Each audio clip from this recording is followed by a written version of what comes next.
সবাইকে স্বাগতম আমার রসনা বিলাসে। আশা করি সবাই ভালো আছেন। আজ আমি রান্না করব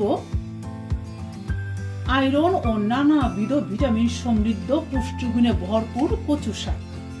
বাঙালির অত্যন্ত প্রিয় সবজি, আর আমরা যারা বিদেশে থাকি, দেশের বাইরে ইউরোপে অবস্থান করি, আমাদের কাছে খুবই লোভনীয়।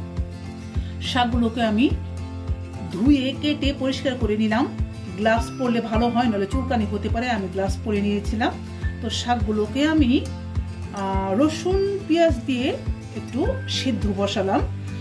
কচু শাকে কিন্তু অনেক বেশি রসুন লাগে। আমি কচু শাকের আমার 2 আটি কচু শাক ছিল, তো আমি শাকগুলোকে আলাদা স্টিমে বসালাম আর কচুর ডাঁটাগুলোকে আলাদা দিলাম। আমি জানি না কি পরিমাণ হবে, যদি খুব কমে যায় একেবারে তাহলে হয়তো একসাথে করে ফেলবো, আর যদি পরিমাণে একটু বেশি হয় তাহলে আমি দুটাকে 2 রকম ভাবে রান্না করবো। দেখা যাক। কচু শাক সিদ্ধ করে নিয়েছি, তো আমি কচু শাকটা আলাদা করে রান্না করব, আর ডাঁটাগুলোকে আরো একটা রেসিপিতে আলাদা করে রান্না করব।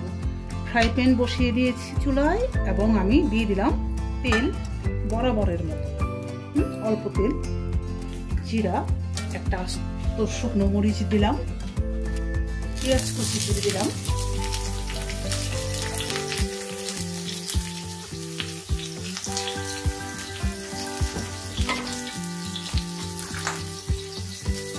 দিয়ে দিচ্ছি বড় 3 কোয়া রসুন, খুব বড় বড় 3 কোয়া রসুন দিলাম, একটা কাঁচামরিচ দিলাম, রসুন আরো দিব। কচু শাকে কিন্তু অনেক বেশি রসুন লাগে, কম হলে কিন্তু গলায় ধরার সম্ভাবনা থাকে। আমি 2 রকম ভাবে দেখাচ্ছি, এই জন্য যে আমরা সবসময় একই রকম খাবো না, রেসিপি চেঞ্জ করে আমরা স্বাদের ভ্যারিয়েশন আনতে পারি। পেঁয়াজটাকে আমি লাল করে নেব।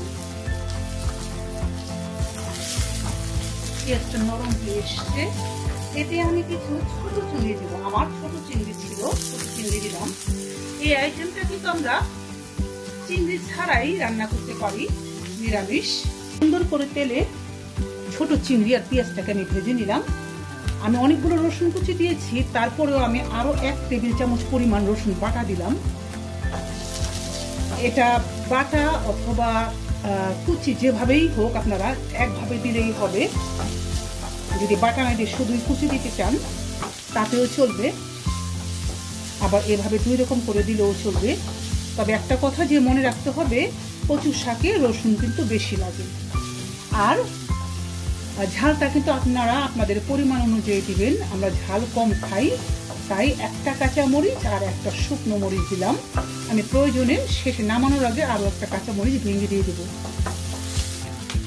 রসুনটাকে তেলে ভালো মতো আমি ভেজে ভুনে নিলাম, যাতে করে রসুনের কাঁচা গন্ধ না থাকে। কাঁচা গন্ধ কিন্তু ভালো লাগবে না, একটু ভেজে নেবেন। আমি 1 চা চামচ লবণ দিলাম, এবং সিদ্ধ করে রাখা সবগুলো শাক এতে আমি ঢেলে দিচ্ছি। তো এখন আমার কাজ হবে, এই শাকটাকে আমি তেলের মধ্যে নেড়ে চেড়ে ভাজতেই থাকবো। একদম শুকিয়ে নিব, এবং শুকিয়ে গালিয়ে ভর্তার মতো করে নিব। কচু শাক লোভনীয় জিনিস। বাংলাদেশে দাম কত করে জানি না, লিখে জানাবেন তো, আমাকে আইডিয়া নাই আমার। কমেন্ট বক্সে কমেন্ট করে জানাবেন কচু শাক কত। আমি কিন্তু 2 আটি কচু শাক কিনেছি 10 ইউরো, বাংলাদেশের 1000 টাকা। বাংলাদেশের 1000 টাকার কচু শাক।